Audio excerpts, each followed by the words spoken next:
नमस्कार मित्रों, जय माता दी। मित्रों, आज हम आपको सुनाते हैं एक कहानी कि माँ जगदम्बे कैसे करती है अपने भक्तों की रक्षा एक वाज और एक चील के माध्यम से। एक समय की बात है, एक जंगल में एक मादा चील और एक नर वाज रहते थे। उन दोनों में बहुत गहरी मित्रता थी। एक बार की बात है, नरवाज से मादा चील बोलने लगी, हे नरवाज, मनुष्य जीवन भर पूजा पाठ दान धर्म करता रहता है, फिर भी दुखी क्यों है? क्यों उसके मन मुताबिक कार्य नहीं होते हैं? तब नरवाज कहता है, हे प्रिय मित्र, मैं तुमको एक अत्यंत धार्मिक निष्ठा और उच्च विचार वाले मनुष्य की कथा सुनाता हूँ। फिर तुम खुद ही बताना कि मनुष्य अपने कर्मों के मन मुताबिक फल क्यों नहीं भोगता है। पर इस कथा को पूरा ध्यान से अंत तक सुनना होगा। तब मादा चील बोली, मैं ध्यान से सुनूंगी, तुम सुनाओ। नरवाज कहता है कि इस कथा को सुनने मात्र से सर्वदा पापों का नाश होता है और उसके घर में सुख शांति समृद्धि और धन की वर्षा होती है। स्वयं माता लक्ष्मी जी उसके घर में वास करने लगती हैं। पुत्र पौत्र से घर भरा होता है। दाम्पत्य जीवन का निर्वाह बहुत ही सुखद अनुभव करता है। बांझन को पुत्र प्राप्त होती है। और नरवाज कहता है, जो इस वीडियो को लाइक और सब्सक्राइब करेगा, वीडियो को अंत तक देखेगा, उसकी सारी मनोरथ पूर्ण होगी। तब नरवाज मादा चील से कहती है कि एक बार की बात है, किसी नगर में एक सेठ रहता था। वह बहुत धनी था। उसके पास किसी प्रकार की कोई कमी नहीं थी। वह सेठ बहुत दयालु और धार्मिक पवित्रिका था। उसके घर में कोई भी गरीब या दुखी आता था, उसकी मदद जरूर करता था। पर सेठ की कोई संतान नहीं थी। सेठ माता अम्बे गौरी का बहुत बड़ा भक्त था। रोज सुबह माता के मंदिर में दर्शन करने जाता और शाम को दीपक प्रज्वलित करता। और वह गौरी माता का मंदिर नदी के पार था। सेठ रोज माता के मंदिर में दर्शन और दीपक प्रज्वलित करता था। चाहे कितनी भी कड़ाके की सर्दी हो या गर्मी हो या बारिश क्यों ना हो, कभी कभी तो इतनी बारिश हो जाती कि नदी का पानी भी उफान में रहता, फिर भी वह सेठ पानी में तैर कर जाता, पर माता के बिना दर्शन किए नहीं रहता था। एक शाम की बात है, सेठ शाम को दीपक प्रज्वलित करने लगा। तब देवर्षि नारद जी उपस्थित हुए और माता अम्बे के चरणों में प्रणाम करते हुए कहते हैं, हे माँ जगदम्बे, अपनी दिव्य दृष्टि से देख रहा हूँ कि आपका ये जो भक्त है रोज नित्य आपके मंदिर में आता है और आपकी पूजा अर्चना आरती करता है, शाम को घी का दीपक प्रज्वलित करता है। पर माँ, फिर भी इसकी झोली खाली क्यों है? कोई संतान तक नहीं हुई है। इसकी खाली झोली भर दो ना माँ। इस दुखी भक्त की पुकार सुन लो हे मातेश्वरी।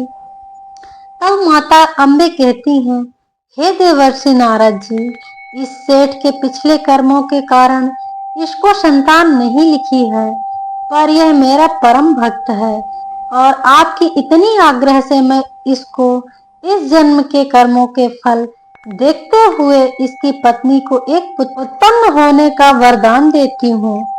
पर वह पुत्री सिर्फ 11 वर्ष तक ही इनके साथ रह पाएगी। अम्बे गौरी नारद जी से ये सारी बातें करते हुए अपने तन से एक रोए को तोड़ती हैं और उसको एक सुंदर कन्या के रूप में प्रकट करती हैं और उससे आज्ञा देती हैं कि इसकी पत्नी के गर्भ में जा करके आप एक कन्या के रूप में इसके घर में 11 वर्ष तक निवास करें। इसके स्वयं आप अपने लोक को लौट आएं। उस रोए से उत्पन्न कन्या माता की आज्ञा मानकर उस स्थान से विलुप्त हो गई। उधर माता देवर्षि नारद जी से कहती हैं, अम्बे गौरी की और नारद जी की सारी बातें सेठ चुपचाप सुन रहा था और वहां पर जो भी हो रहा था वो अपने आंखों से देख रहा था। और रोज की तरह वह दीपक प्रज्वलित कर घर आते समय मार्ग में सोचता आ जा रहा था कि 11 वर्ष ही सही, कम से कम लोग मेरी पत्नी को बांझ नहीं कहेंगे। जो लोग मेरा मुख देखकर मुख फेर लेते हैं तो वो आप सब ठीक हो जाएगा। यह सोच विचार के सेठ कब घर पहुंच गया पता ही नहीं चला। सेठ घर आकर शाम को खाना खाकर अपनी पत्नी के साथ सो गया। सुबह रोज की तरह सारे कामों से निवृत्त होकर स्नान करके मंदिर जाता है, फिर अपने कार्य में लग जाता है। इसी तरह दिन बीतते रहते हैं कि सेठानी ने आकर सेठ को बहुत बड़ी खुशखबरी सुनाई कि वो माँ बनने वाली है। और सेठ पिता इतना सुनते ही सेठ सेठानी के खुशी का ठिकाना ना रहा, पर पल भर में सेठ की पर मायूसी सी छा गई, क्योंकि उसको माता अम्बे की और नारद जी की संवाद याद आ गई। पर उसने ये बात किसी को नहीं बताई। सभी के साथ खुशियां मनाता रहा। दिन बीतता रहा। 9 माह के बाद वो दिन आ गया कि सेठ की पत्नी को एक बहुत ही सुंदर तेज मुखमंडल चमक रहा था, दुर्गा की तरह तेज, और उसके होते ही पूरे महल में रोशनी सी फैल गई, मानो उस कन्या के रूप में स्वयं अम्बे ही अवतरित हुई हैं। उस कन्या को देखकर पूरे नगर के लोगों में लोग खुशियां मनाने लगे। सेठानी सेठ ने पूरे नगर में 12 दिन तक भंडारा करवाया, पूजा पाठ की और खुशियां मनाई गई। उसी खुशी में सेठ भूल गया कि उसकी बेटी सिर्फ 11 साल तक ही उसके साथ रहेगी। कन्या का नामकरण हुआ। कन्या का नाम गौरी रखा गया। गौरी की देखभाल और लालन पालन बहुत प्यार से हुआ। अब गौरी अपने पिता के घर में बड़ी होने लगी। वो भी अपने पिताजी के साथ रोज माता अम्बे जी के मंदिर में जाती, पूजा पाठ कर शाम को दीपक जलाती। गौरी नवरात्रि का व्रत भी करने लगी। गौरी बहुत बड़ी माँ अम्बे की भक्त हो गई थी। दिन बीतने लगे। गौरी के पिताजी उसके अच्छे गुरु का चयन करके गुरु ज्ञान प्राप्त कराने लगे। गौरी को कुछ भी बता देते तो बहुत जल्द कंठस्थ कर लेती थी, मानो उसको पहले से सब ज्ञान हो। अब गौरी की उम्र 10 वर्ष की पूरी हो गई थी। 11वां वर्ष शुरू हो चुका था। गौरी ऐसे दिखने लगी थी कि मानो स्वर्ग की अप्सरा अवतरित हुई है। इतनी कम उम्र में ही इतनी सुंदर और यौवन में निखार आने लगा था। गौरी माता जी को फूल चढ़ाने के लिए हमेशा फूल बाग से फूल लेने जाया करती थी।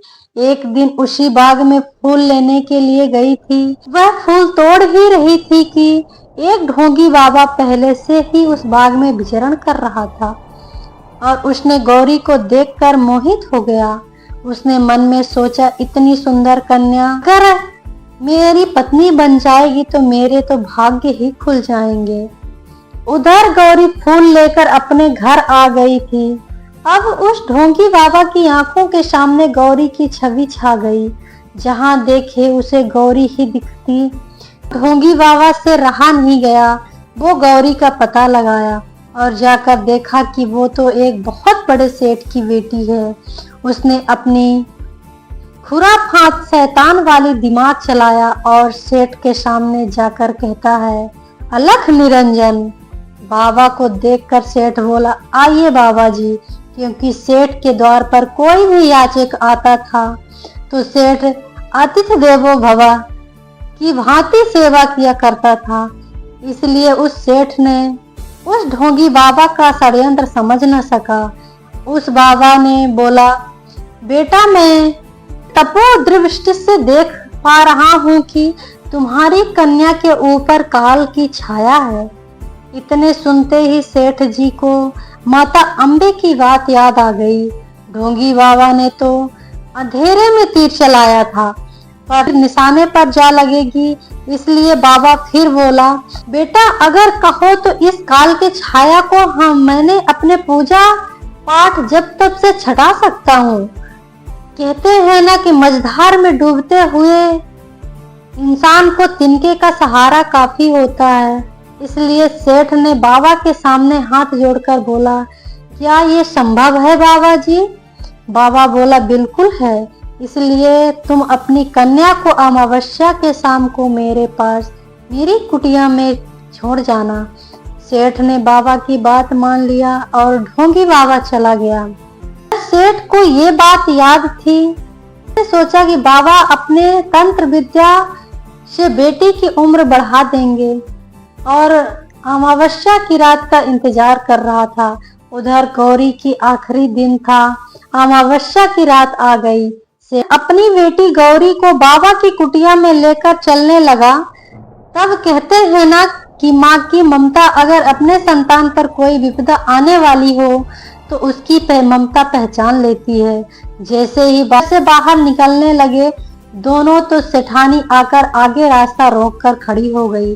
बोली, कहाँ लेकर जा रहे हो मेरी बेटी को? तो पिता था, उसने बोला, मेरी भी बेटी है, इसके भले के लिए ले जा रहा हूँ, तुम रास्ते से हट जाओ। सेठानी का मन बहुत घबरा रहा था पर कुछ कर नहीं सकती थी। सेठ बेटी गौरी को लेकर चला गया। जैसे ही कुटिया में पहुंचा उधर ढोंगी बाबा पहले से इंतजार में बैठा था। बेटी को छोड़ के तुम चले जाओ, हम एकांत में पूजा करेंगे और माता भगवती का आवाहन करेंगे। सेठ ने वैसा ही किया। बेटी को छोड़कर बाहर नगर में चला गया। बाबा की नीयत तो पहले से ही खोटी थी। जैसे ही उसने गौरी को देखा तो गौरी के पल भर में सब कुछ समझ गई। दोनों हाथ जोड़ करके माता अम्बे को स्मरण करके मन ही मन कहने लगी, हे माँ अम्बे, हे जगत जननी, हे शिवाय, हे मर्दानी, महिषासुर दायिनी, हे दुष्ट को नाश करने वाली, अपने भक्तों की पुकार सुनने वाली, अगर मैंने आपकी पूजा अर्चना मन से की हूँ तो मेरी और मेरी इज्जत की लाज रखो। माँ इतना कहते ही जैसे ही बाबा ने गौरी को छूने की कोशिश की, काशमय हो गई। आकाश में बादल बिन मौसम गरजने लगे, तेज आंधी चलने लगी, ऐसा मानो प्रलय आ गया और तेज प्रकाशित के साथ माता अम्बे प्रकट हो गई और आकाश में घंटा ध्वनि बजने लगी, शंख मृदंग बजने लगे, चारों ओर प्रकाशमय हो उठा। माता अम्बे के इतना तेज था कि ढोंगी बाबा माता का तेज सह न सका और उसी क्षण जलकर भस्म हो गया और अम्बे माँ ने गौरी को अपना दिव्य दर्शन दिया। इसके बाद माता ने कहा, पुत्री गौरी, आज से पृथ्वी लोक में तुम्हारी लीला समाप्त हो चुकी है, लेकिन अब मैं तुम्हें अपने साथ नहीं ले जा सकती हूँ क्योंकि तुम्हारी पूजा पाठ और कर्म से तुम अपने मृत्यु पर विजय पा ली हो। तुमको इस बाबा की उम्र भी मिल गई है क्योंकि इसने जो भी कुछ अच्छे कर्म किया था तो वो भी तुम्हारे खाते में चला गया है और अपने पाप करने के कारण इसको मृत्यु प्राप्त हुई है और इसलिए तुमको इसकी उम्र मिल गई है। इसलिए अब तुम इस धरती पर सारे सुख भोग के मेरे पास मेरे लोक आओगी। इतना कहकर माँ अम्बे वहां से अंतर्ध्यान हो गई और गौरी अपने घर वापस आ गई। गौरी को देखकर सेठ और सेठानी बहुत प्रसन्न हुए। गौरी ने सारा वृतांत सुनाई। सुनते ही सेठ बाबा के षड्यंत्र पर दुखी हुआ पर यह जानकर बहुत खुश हुआ कि उसकी पुत्री दीर्घायु हो गई है।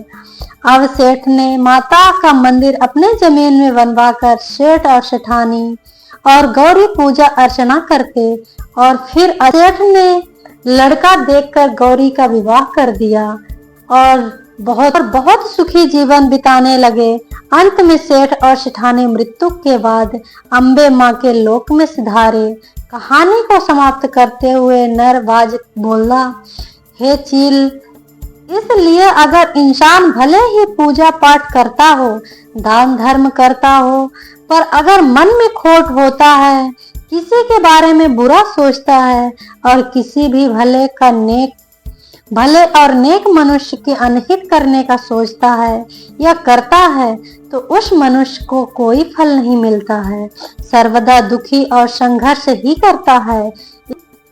इसलिए मित्रों, अपने मन में कभी किसी का बुरा नहीं सोचना चाहिए। अगर कहानी अच्छी लगी हो तो प्लीज वीडियो को लाइक करें, सब्सक्राइब करें और कमेंट में जय माता दी जरूर लिखें। Thank you for watching.